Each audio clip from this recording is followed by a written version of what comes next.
मैं आप छोटो भाई करण मारवाड़ी आज ओसिया आयोड़ा हाँ। ओसिया के अंदर बाना का वास है, जो अशोक जी बाना साहब है, हनुमान जी बेनीवाल के मीडिया प्रभारी है, मतलब मीडिया चलावे।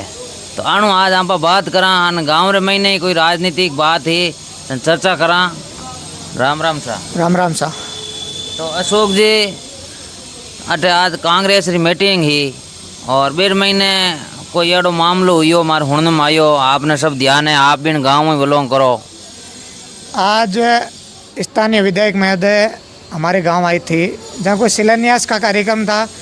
बीजेपी के लोग विरोध कर रहे थे विपक्ष को लेकर के। अच्छा। उनको कोई पट्टिका के ऊपर नाम नहीं दिया गया था, उसको लेकर विरोध कर रहे थे।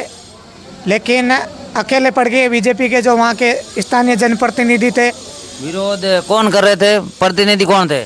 स्थानीय जनप्रतिनिधि है जो तिवरी पंचायत समिति के प्रधान है भाई खेमाराम जी बाना। अच्छा। वो विरोध कर रहे थे। बीजेपी की कुछ पार्टी के अन्य लोग भी थे, लेकिन जब उन्होंने विरोध किया तो बाकी पार्टी वाले कोई आया नहीं। तो इससे साफ नज़र जाहिर है कि ओसिया में बीजेपी बहुत कमज़ोर है। अभी यही लीजिए आप थाने के पास, जब उनको छुड़ाने की बात आई थी तो पूर्व एमएलए साहब आ गए, जो यहाँ से कोई अपने आप को अब कह रहे हैं हम 23 में एमएलए बन जाएंगे। 2-4 वो आ गए, इसके अलावा 20 एक जने आ गए थाने को घेरने के लिए। इसके अलावा कोई था नहीं।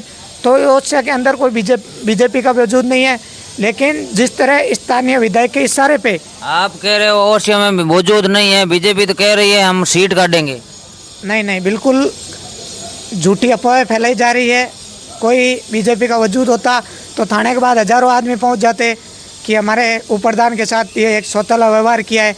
लेकिन ये मैं लोकतंत्र कहना चाहूँगा, स्थानीय विधायक ने अपने सत्ता पक्ष के इशारे पर जिस तरह पुलिस पक्ष को इशारा करके उन्हें गिरफ्तार कराया गया वो निंदनीय है। लोकतंत्र के अंदर विरोध जायज़ है भाई। पक्ष विपक्ष लोकतंत्र के दो मजबूत है तो विरोध तो करेगा। आपने अच्छे काम नहीं किए इसलिए विरोध कर रहे हैं, इसलिए आज का घटनाक्रम हुआ था।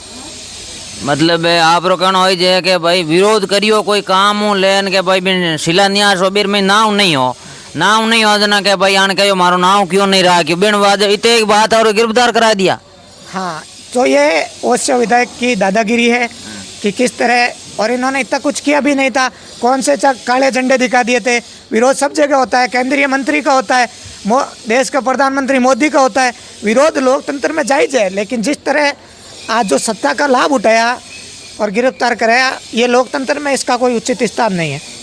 तो ओसिया से एमएलए साहब बोल रहे हैं मैंने बहुत पैसा खर्च किया है, बहुत ही विकास किया है, इसमें आपका क्या कहना है? कौन सा विकास ओसिया के अंदर तो मुझे नज़र आ नहीं रहा है। जो 5 साल का विधायक कोष का जो बजट होता है उसके अंदर भास्कर का सर्वे था, भास्कर ने रिपोर्ट निकाली थी, उसके अंदर जोधपुर जिले के अंदर ओसिया का स्थान 10वें नंबर पर था। इससे आप देख सकते हो विकास कितना हुआ। मात्र 5 साल के अंदर 3.5 करोड़ का बजट खर्च होना और वो 12 करोड़ का बजट सरकार के पास वापस जाना, जो ओसिया की जनता का पैसा है। इससे आप कहाँ, अब आपका चुनाव आए, आप क्षेत्र मांगे 4 साल कहाँ थे?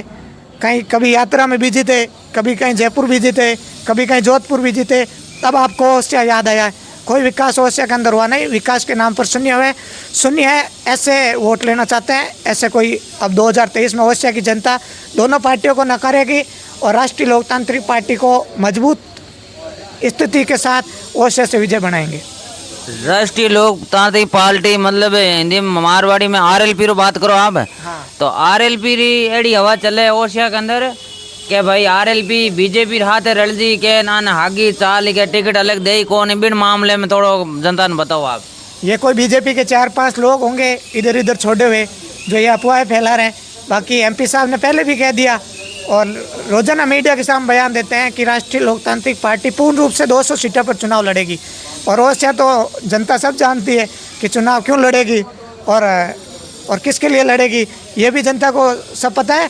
और ओसिया से राष्ट्रीय लोकतांत्रिक पार्टी का कैंडिडेट 2023 का चुनाव लड़ेगा। और हो सकता है राष्ट्रीय लोकतांत्रिक पार्टी खियोसर पड़ोसी विधानसभा क्षेत्र है, हो सकता है कैंडिडेट कोई और हो, इसलिए स्थानीय हो, लेकिन पार्टी सुप्रीमो तय करेंगे। ओसिया में आरएलपी बहुत मजबूती के साथ चुनाव लड़ेगी। मतलब ओसिया अंदर आरएलपी इतनी मजबूती चुनाव लड़ी भाई कैंडिडेट अटो ही हो सके न, मतलब नज़दीक और भी हो सके, कारण मतलब आप यूँ शंका कर रहे हो जो। हाँ, कई लोग मान रहे हैं कि पार्टी सुप्रीमो आ सकते हैं, मजबूत सीट है, बड़ी हॉट सीट है, तो हो सकता है। इसलिए ओसिया से राष्ट्रीय लोकतांत्रिक पार्टी, मैं दर्शकों को बताना चाहता हूँ, 100% राष्ट्रीय लोकतांत्रिक पार्टी चुनाव लड़ेगी और चुनाव ओसिया की आमजन की बदौलत जीतेगी भी।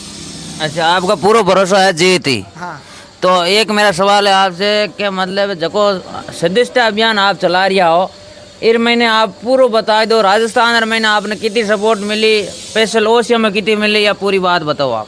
जो पार्टी सुप्रीमो ने 1 महीने का जो सदस्यता अभियान चलाया था, उसके अंदर राजस्थान के लोगों ने बढ़ चढ़ कर भाग लिया। हमारे कार्यकर्ता गांव-गांव, ढाणी-ढाणी तक पहुंचे। ओसिया से अंदर जो उम्मीद लगे थे, उससे भी बेहतर रिजल्ट हम सबको देखने को मिले। कल का दिन लास्ट है सदस्यता अभियान को, फिर गिनती होगी तो उसमें ओसिया सर्वोपरि आएगी। और राजस्थान के अंदर जो 1 महीने के अंदर राष्ट्रीय लोकतांत्रिक पार्टी ने सदस्य बनाए, वो शायद ही देश के अंदर दोनों राष्ट्रीय पार्टियां सहित कई क्षेत्रीय दल हो गए, किसी ने इतने 1 महीने के अंदर सदस्य नहीं बनाए जो राष्ट्रीय लोकतांत्रिक पार्टी ने सदस्य बनाए। तो अशोक जी, आप आरोप लगा रहे हो कांग्रेस ऊपर विकास नहीं करायो, तो आप रे भी एमएलए है लगभग पार्टी के 3, तो आप की तो विकास करायो, वही जनता ने बताओ। हमारा एमएलए तो देख लो, विकास खियूसर की सड़कें देख लो, खियूसर का पूरा इलाका देख लो। और जो भास्कर का सर्वे आया था, मैंने कहा ओसिया 10वें नंबर पर, उसके अंदर कोई कांग्रेस नहीं थी पहले नंबर पर, राष्ट्रीय लोकतांत्रिक पार्टी से पुखराज जी गर्ग विधायक है भोपालगढ़ से, उन्होंने 18 करोड़ से भी ऊपर की जो बजट की अनुशंसा है वो काम किया, और बजट से भी ऊपर अनुशंसा करके भोपालगढ़ के अंदर विपक्ष में होते हुए राष्ट्रीय लोकतांत्रिक पार्टी ने शानदार काम किया। वही मेड़ता के लोग कह रहे हैं हमारे 70 साल के अंदर के इतना विकास नहीं हुआ, उतना मेड़ता के अभी जो वर्तमान एमएलए इंदिरा जी ने बहुत काम किए। और राष्ट्रीय लोकतांत्रिक पार्टी के तीनों विधानसभा क्षेत्र में कांग्रेस के विधायकों से भी बढ़कर काम हुए। एक आप रे मतलब ऊपर आरोप लागे पार्टी माते के जको विकास है जको अशोक जी करावे है, मतलब आरएलपी कहीं करावे, पैसा तो अशोक जी देवे के। अशोक जी कराए तो ओसिया करवा ले, अशोक जी कराए तो लोट करा ले, फड़ौदी पड़ी है, बहुत सारी विधानसभा है। सरदारपुरा देख लो ना अशोक जी, आप सरदारपुरा का विकास देख लो, सारा नगर का एरिया है, रोज सड़क ठीक है, रोज पानी भरा पड़ा रहता है नहीं कहीं डर के विकास कराया, धमका के ऐसे। सरकार काम करवा रही है, क्योंकि इनको डर है कहीं ना कहीं कि इनका काम रोके गए तो ये कुछ कर ना दे, इसलिए गहलोत सरकार को डर है, इसलिए वो डर के दम पे काम करवा रहे हैं। खियूसर के अंदर बहुत सारा इस बार काम हुआ। मतलब आपका कहने का मतलब है कि भाई आप पार्टी आने डर है कि भाई कहीं भी खड़ा कर दे आंदोलन, इन वास्ते आप मतलब विकास करा रही है। हाँ, पूरा हारने का डर है। और राष्ट्रीय लोकतांत्रिक पार्टी बहुत मजबूत है अब राजस्थान के अंदर।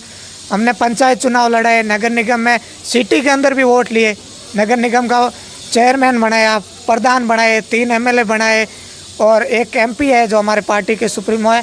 राष्ट्रीय लोकतांत्रिक पार्टी बहुत मजबूत है। 2023 के अंदर राष्ट्रीय लोकतांत्रिक पार्टी की निश्चित रूप से सरकार भी बनेगी। एक जगह काल परसों की बात है, युवा बहुत आक्रोश में है कि भाई चुनाव बंद होगा कॉलेज आ रहा, इसमें आप कहीं संदेश देना चाहो? इसको लेकर के राष्ट्रीय लोकतांत्रिक पार्टी के सुप्रीमो ने पहले भी घोषणा कर दी, प्रेस कॉन्फ्रेंस कर करके 14 तारीख को हमारी छात्र हुंकार महारैली है जयपुर के अंदर। उससे पहले 8 तारीख से सुप्रीमो हनुमान जी बेनीवाल साहब विभिन्न जिलों मुख्यालयों पर 8 जनसभाएं करके जनसमूह को संबोधित करेंगे और अधिक से अधिक रैली में पहुंचने का काम करेंगे। बातें तो करती है सब संगठन, हम छात्र हित की बात करते हैं, लेकिन कौन आया देख लो, कोई सड़क पर नहीं लड़ रहा है। किसान की बात हो, जवान की बात हो, छात्रों की बात हो, हमेशा पार्टी सुप्रीमो प्रमुखता से उठाते हैं और अभी भी उठा रहे हैं। आप कह रहे हो रैली है, रैली कहाँ पर है? 8 तारीख से जोधपुर से हम छोटी छोटी रैलियों से शुरुआत करेंगे। 14 तारीख को जयपुर के अंदर विद्याधर नगर स्टेडियम में छात्र हुंकार महारैली का आयोजन किया जाएगा, जिसमें 1 लाख से भी छात्र भाग लेकर के सरकार के खिलाफ आक्रोश प्रकट करेंगे और वो बताएंगे कि छात्र चुनाव होने क्यों ज़रूरी है। जब बड़े बड़े चेहरे आज देख लो, कैबिनेट मंत्री देख लो, कई बड़े चेहरे जो छात्र राजनीति से निकल करके पहुंचे हैं, इसलिए हमेशा हनुमान जी भी छात्र राजनीति से निकल करके इतने बड़े पद पर पहुंचे, इसलिए वो हमेशा छात्रों के साथ है। लेकिन वो लोग कहाँ गए जो हम कहते हैं एनी टाइम छात्रों के साथ है, अब कहाँ गए? मुझे तो कहीं दिख नहीं रहे। तो आपकी आरएलपी चुनाव लड़ी 2023 में, मतलब चुनाव कई मुद्दे मात लड़ो भाई, जनता मतलब वोट मांगने जमा ना पर मुद्दो हुआ करे। हमारा मुद्दा किसान की कर्ज मुक्त, बेरोजगारी हो तो बेरोजगार भत्ता जो 5-7 लाख खाली पद पड़े हैं वो पद, और टोल मुक्त राजस्थान। टोल मुक्त राजस्थान, अब जब गाड़ी लेते हैं तो टैक्स दे देते हैं, टोल क्यों दे? फिर जो बिजली नहीं आ रही, गहलोत ने 100 यूनिट फ्री बिजली तो कर दी, लेकिन बिजली गाँव में आ ही नहीं रही है। मुफ्त कर दी तो क्या मतलब हुआ? अब 4 घंटे बिजली दे रहे हो, किसानों की फसल चल रही है, किसान परेशान है। विभिन्न मुद्दों को लेकर के राष्ट्रीय लोकतांत्रिक पार्टी चुनाव लड़ेगी। मजबूत लोकायुक्त हो, मजबूत सरकार हो।